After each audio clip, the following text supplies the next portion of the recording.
জামালপুরের সরিষাবাড়িতে গলায় চানাচুর আটকে সুমাইয়া খাতুন নামে এক শিশুর মৃত্যু হয়েছে। বুধবার রাতে সরিষাবাড়ির পৌরসভার কোনাবাড়ি গ্রামে এ ঘটনা ঘটেছে।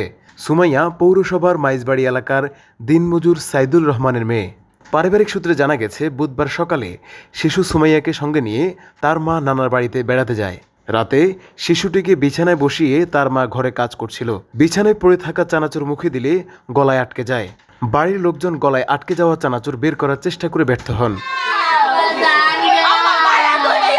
সরিষাবাড়ি উপজেলার স্বাস্থ্য কমপ্লেক্সের কর্তব্যরত চিকিৎসক মাসুদুর রহমান সাংবাদিকদের জানান, রাতে ওই শিশুকে উপজেলা স্বাস্থ্য কমপ্লেক্সে নেওয়ার আগেই তার মৃত্যু হয়েছে।